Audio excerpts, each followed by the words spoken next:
Hello there, this is Fiona, host and main GM for What Am I Rolling, a twice-monthly RPG one-shot podcast.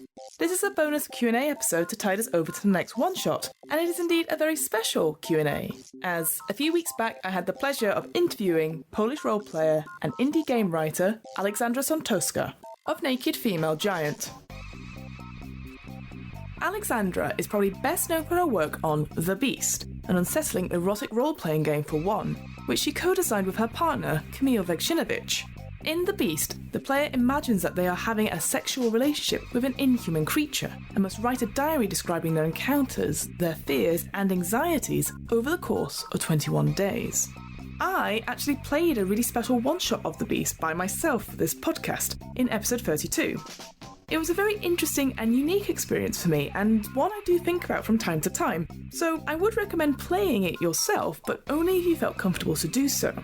Due to the nature of the game and the way I did record it, there will be major spoilers for The Beast, and similarly with this interview, there will all be major spoilers for the game. So if you really want to play The Beast and don't want to be spoiled for it, I'd say stop listening now and come back when you're ready.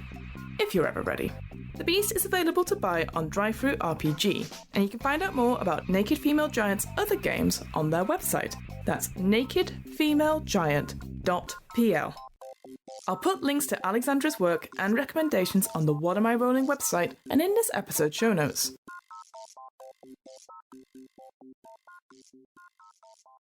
So tell us a little bit about yourself. Who are you and what do you do? Hi, my name is Aleksandra Sontowska. I'm a gamer from Poland. I live here. I'm also a game designer. My most successful game is a game called The Beast. I was a co-author for this game with Kamil Vekshinovich.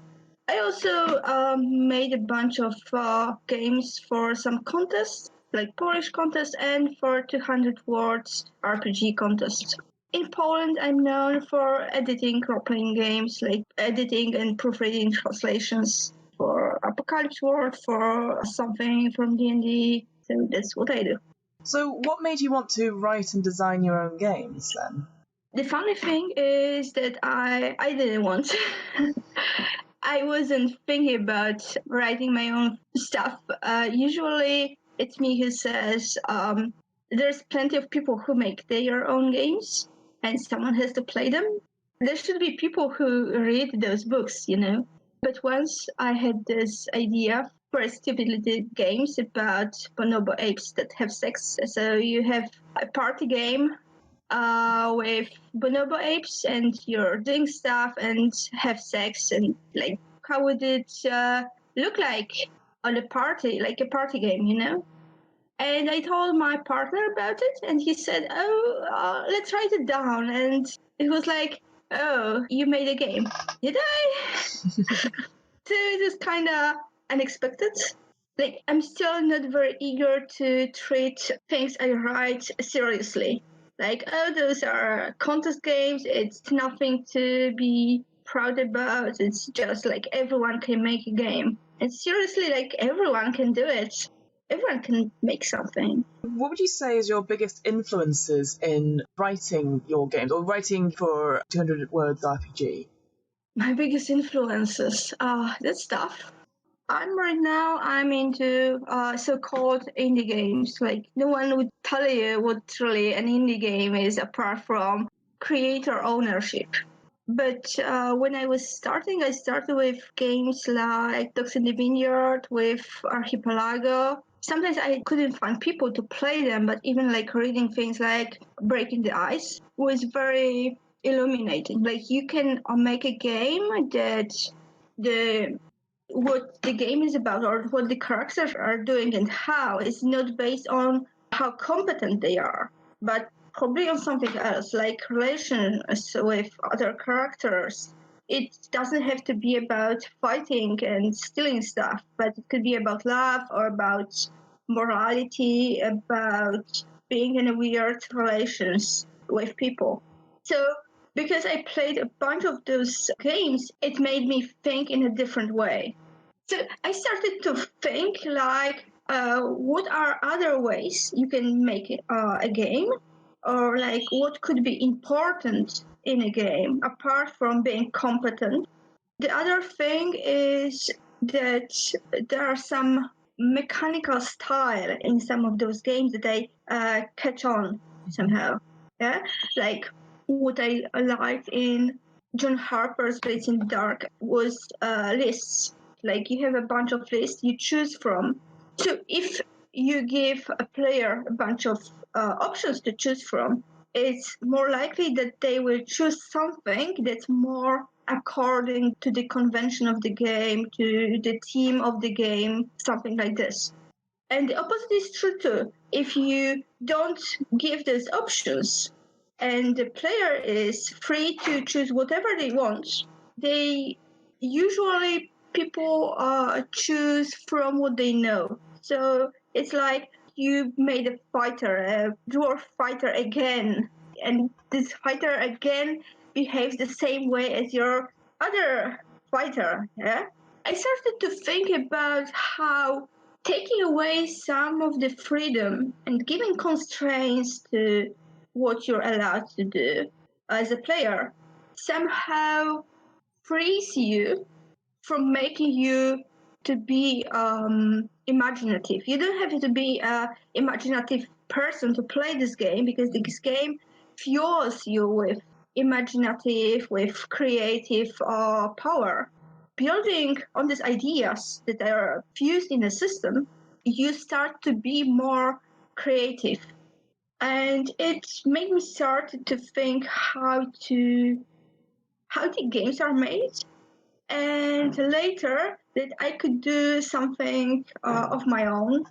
I completely agree, because a lot of the time when you're playing a game, sometimes it's easier to step, like you said, into the sort of stereotypes, so like the dwarf fighter, the elf ranger, that sort of thing.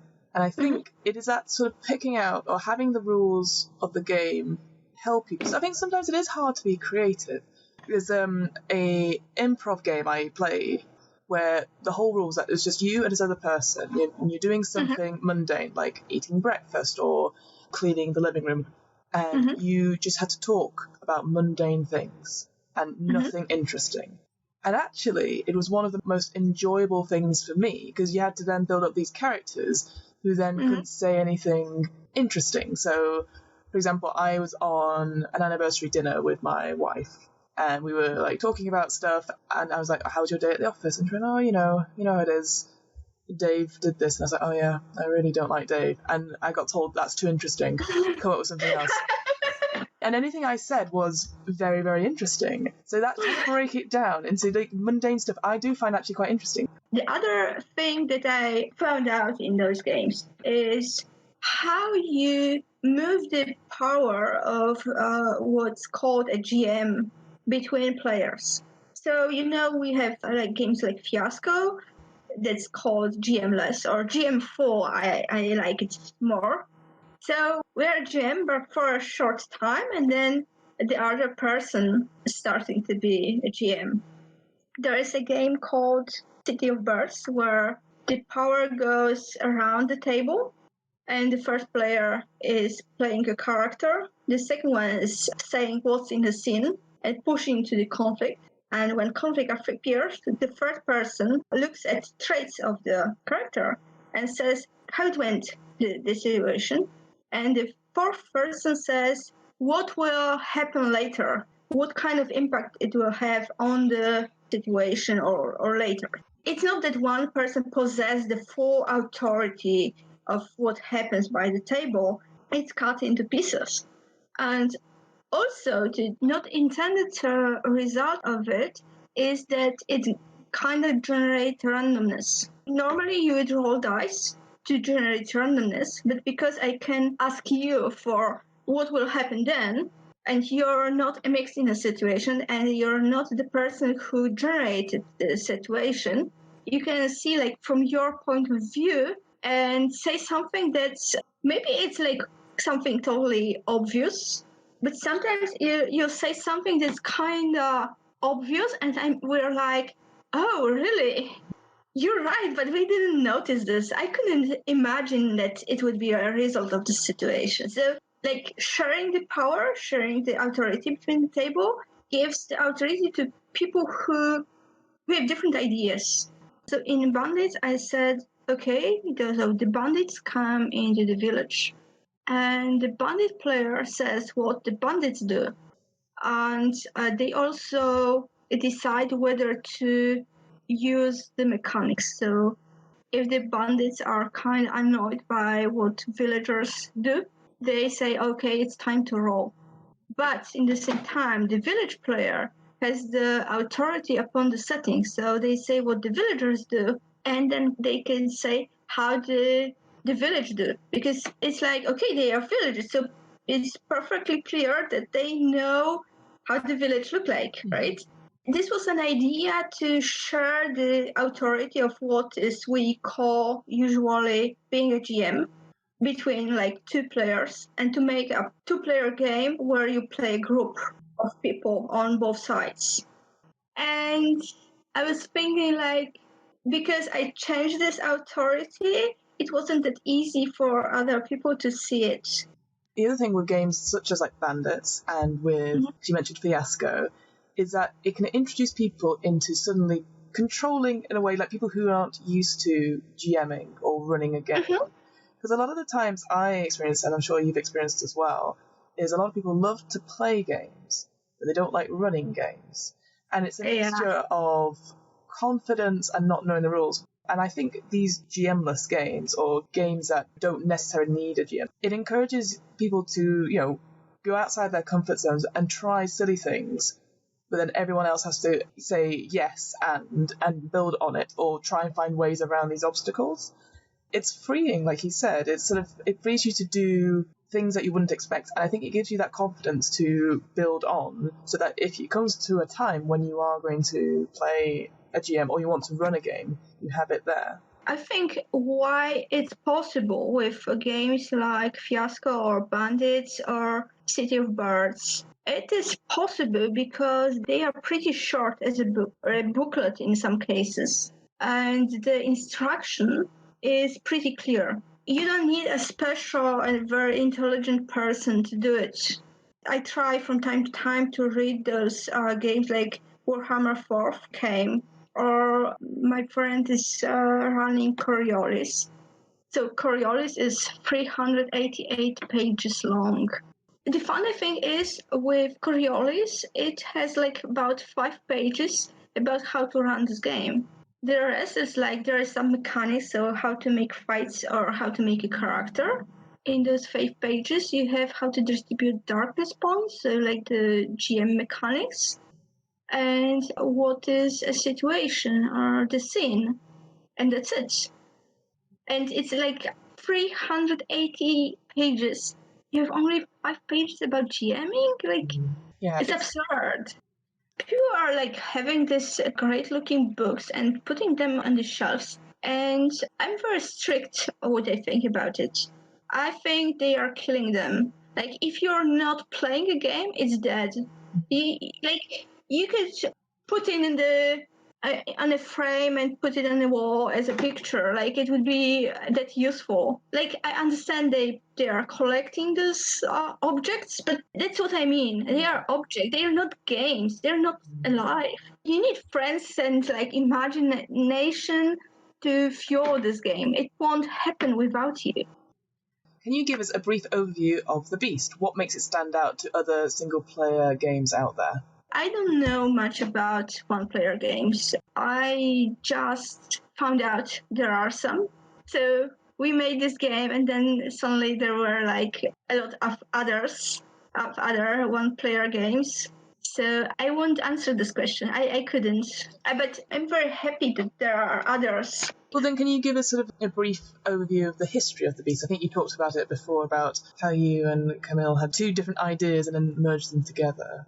Generally speaking, Camille is this creative person, and he's like, oh, I came back from work and have this idea for a game, and I'm washing the dishes and I have this other idea for a game. And he came with the idea of that you have sex with the beast, and this like a relationship or something. I think it was so it was his idea. He was sparked by Cronenberg movies, but it's not something I watched.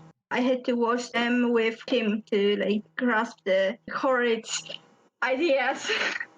But from my point of view, it was like, okay, this is super interesting, but we can play it together. It would be like one of us would be the beast and would impose the bestiality and the horror of the sexual being upon the other person. And it would probably be too scary. Like, it would be hard to bear. And because I heard that someone was doing a one-player game, and there is many of them, it was like, okay, what would happen if it be a one-player game? And it started to work. Like, what if we had a diary? Again, like, his idea was about Cronenberg movies, about this body horror stuff. And my ideas were about this purely your diary writings. Like, you have this diary.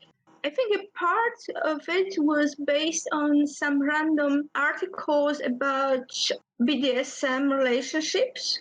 You have this consensual relationship, but for people from the outside, it's like something you don't talk much. Plus, sex is not something you talk about with other people. And we started to make it. Like, we started to have this idea for diary. Camille made a draft, what kind of questions there would be. And I was like, okay, I can sleep. So I wrote a number of ideas for other cards. And yeah, it starts working. I told you that Camille has this plenty of ideas, but it was sometimes like this one cling to me. Like, okay, I want to try it. And then I started developing it. And from this fusion of Cronenberg and this romanticism of what young girls do or like women do, like they have these personal diaries, they write down things they don't want others to hear. I think I put a lot of like my personal emotions into this game, and with this body horror, it starts to be more of a sum of its parts. The body horror element made the theme of this game more like stronger. Like everything was more like being a secret starts to be like it's not something you would casually tell someone else, right?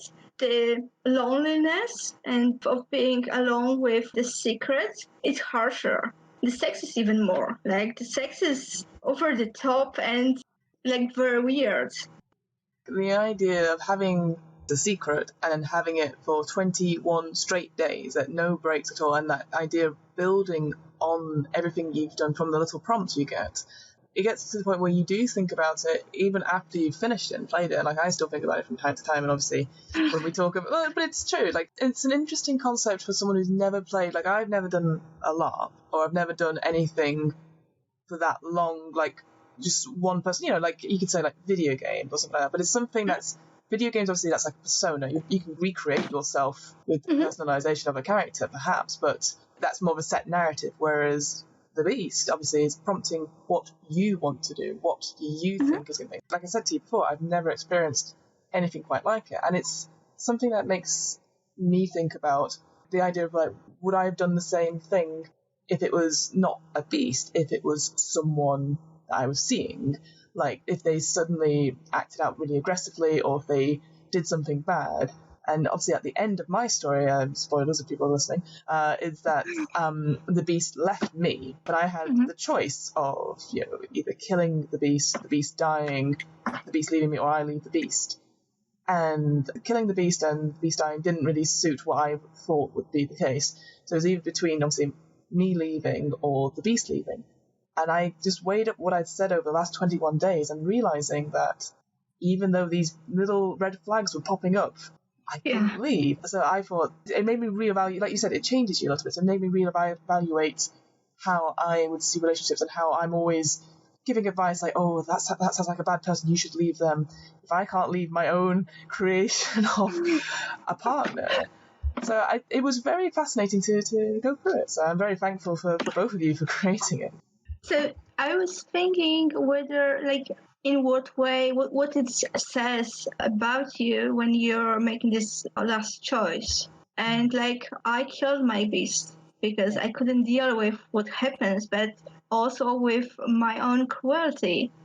And I wouldn't say what, but I feel like it says something about me, about what I think about people, about the world, about people hurting or abusing me. Maybe it's not what I would do in reality, but probably it is something that I would like to do.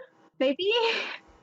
I don't feel that this game is fully consciously designed. It's like, okay, I can understand how the game works, and I would say, okay, there are some elements and people do this and this and this, but at the same time, when I was playing it, I wasn't thinking in this way. I can still think like something, I draw this card and it made me feel sad or anxious, because it still works. Like, even if I understand the mechanics behind the design idea, so it's kind of weird.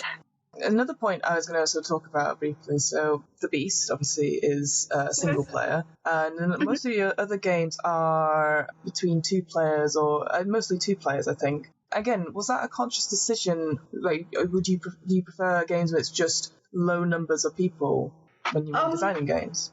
There are 2 reasons to this. So one reason is a practical reason. Like, some of those games were made for 200 words RPG contest, so not so many words, so you don't have space for writing.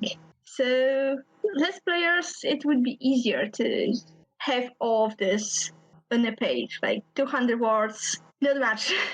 The second reason is that I don't have too many 2-player games, but also a game for 2 players have the specific situation.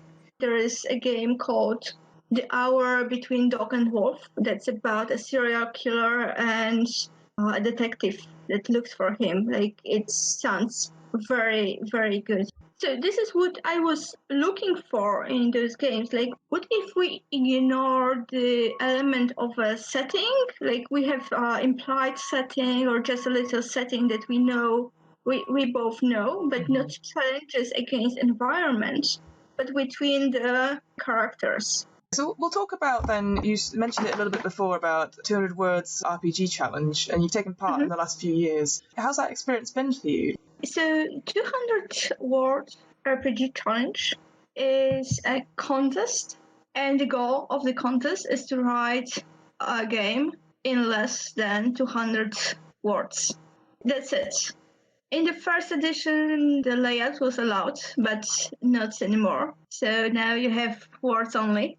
And because the constraints and because of so little words, it's both interesting and accessible. So English is not my first language, but it's not that hard to make a game in 200 words. And even if my English is not that good as native speakers, because there is so little space, it's not that a big of a handicap. 200 words is not much, so like everyone can do it. I would say like everyone should try to make a game. And generally speaking, you will be a designer. Just making this 200 word game, you could call yourself RPG designers. It's cheap, you know? Like, you don't have to do much. I think in the last edition there were 800 participants. So I think a success for some of them would be that your game would be seen, or that someone would not even like played it, but at least like mentioned it somewhere. Also, 200 words, so one sentence for characters, one sentence for a situation, one sentence for mechanics, and that's it. You should use the existing rules as written, but try to gain more out of it. Like, there was a game where someone used spaces. So you are scrolling this game/story, and those spaces were making those story elements into it and made tension. It was tricky. It was interesting. Someone made a picture out of ASCII characters. So one word, right? Or like a few words. But you can look for ideas how to use it for yourself. The most important and the hardest thing about this contest is to be clear what your game is about, like really. Because you don't have enough words, so you have to get rid of everything that's not necessary. Everything that doesn't add to the premise of the game, it's not needed. Like, you can make the expansion later. Yes. What's the core thing about this game, or what's the thing you want to show to people? Like with the relation intense, I'm not writing it's a Victorian setting.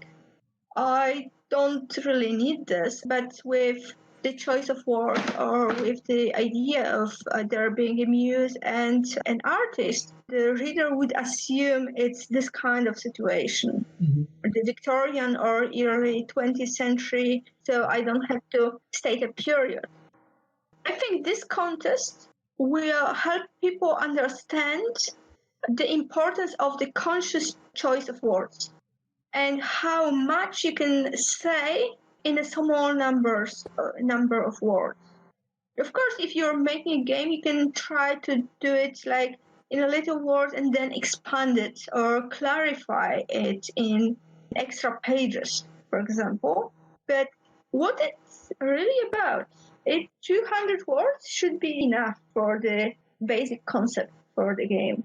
Yeah, it's like you were saying before, it's a bit like a prompt. It's a writing prompt. So how can you contain and communicate your idea for a game within a limited number of words? So yeah, I totally see that. And yeah, I think it doesn't matter. Your first game or your first writing may not be seen by anyone. It might not be read by anyone, or it might not be very good. And that's okay. It might be crap, but give yourself permission to do it. Like, I don't think all of those games are good. They can be good because 200 words is not enough to make a full game, right? But I playtested Relationship Intense. I will tell you, it's not working.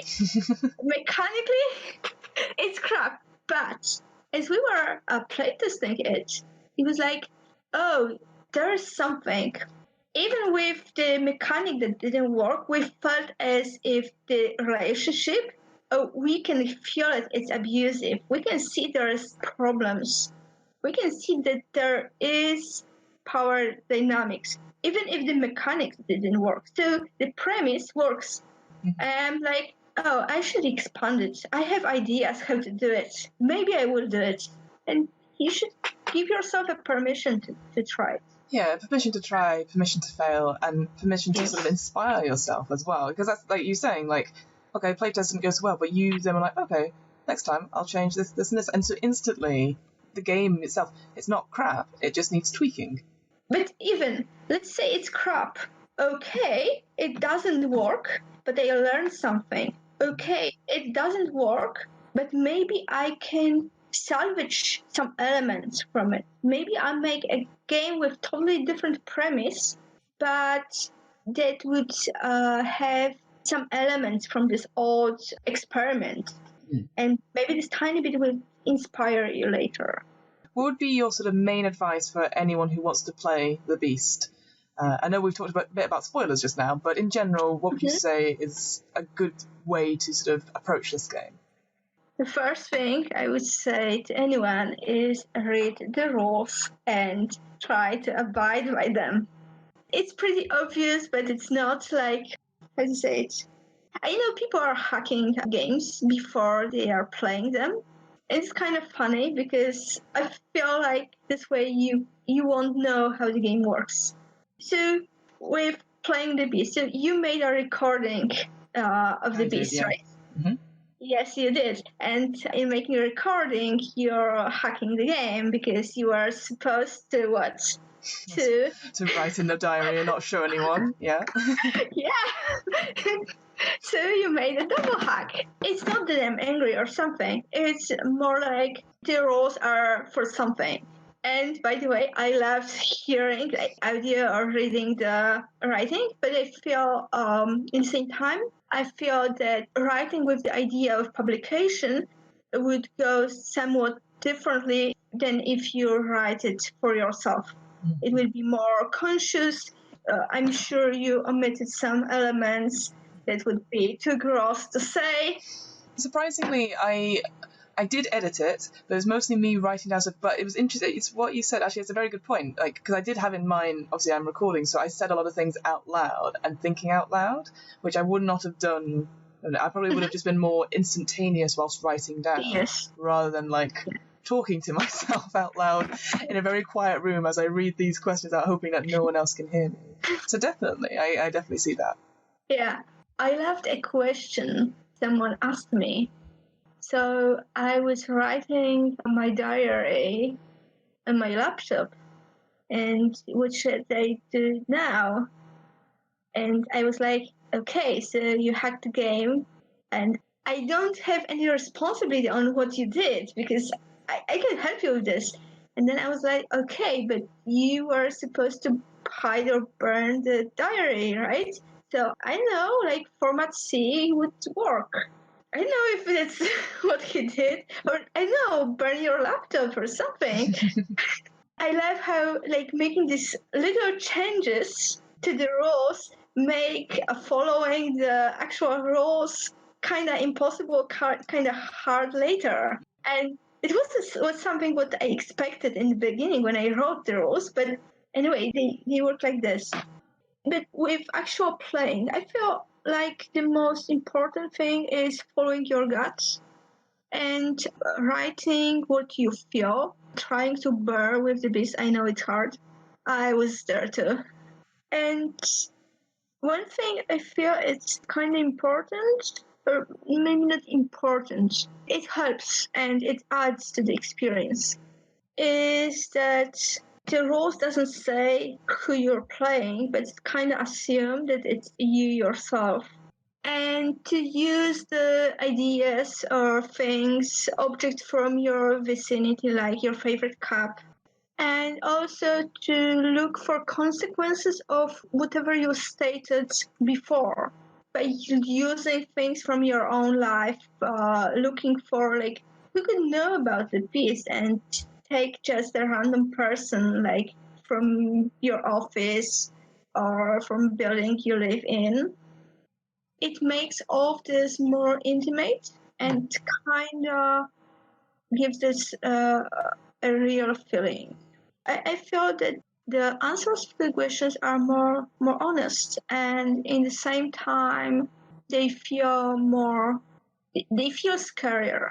But I don't mean scary as if I'm watching a movie. It's more like, oh, I am this kind of person, or like it's something I would really might do in this kind of situation, and it's kind of revealing, but it's also sad in this way.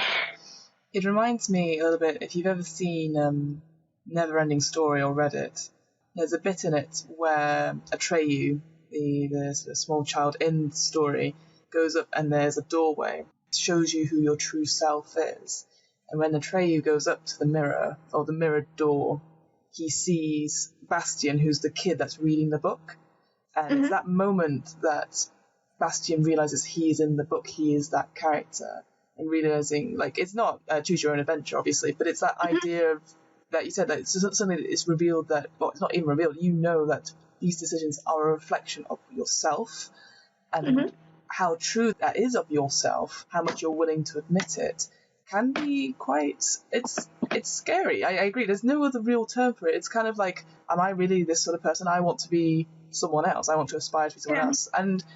It's that and the actions what you do aren't real. The emotions, they are. They are so real. Right? Yeah. So this is something revealing. Like if something happened, I would be angry. I would be hurt. I would be scared. I would do this awful, horrible thing because I know I'm jealous. I'm angry. Like there was a lot of anger in my journal. It's a way of channeling it in a way that necessarily communicate it to others. Because obviously it's the whole point of it that it's a secret. So, like, you've had all these emotions but nothing has happened to you. It's just something that you have theorized, you were saying, something that you've thought about doing, and in your head you have done it, even though you haven't. But I think it's a way to sort of channel your emotions, but then learn and mature from it. It's like sort of not even metagaming, it's more learning more about yourself and then being comfortable with that version of yourself. One extra thing I think is important for playing this game.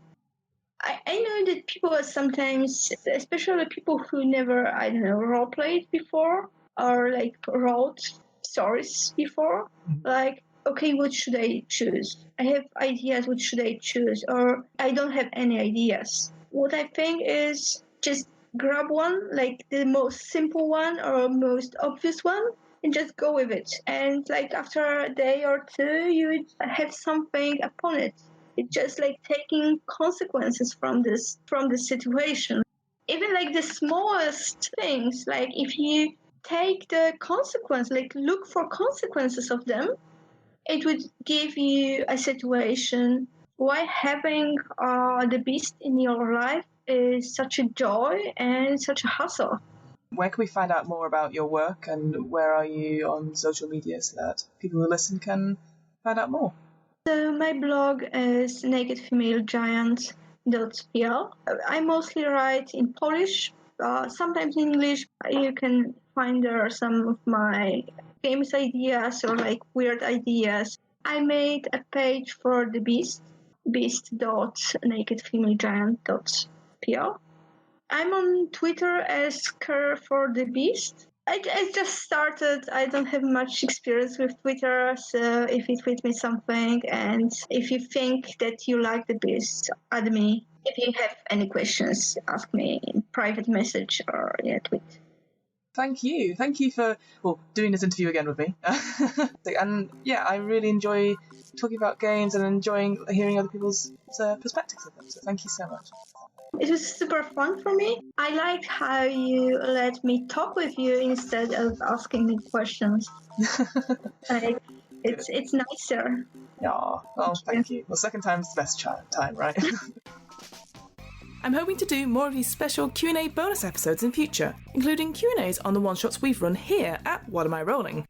If you have a question you would like to send in, or a submission for help, my fictional RPG character is having difficulties, please send them along to our email address. That's whatamirollingpodcast@gmail.com. And that's it. Great. See you next time.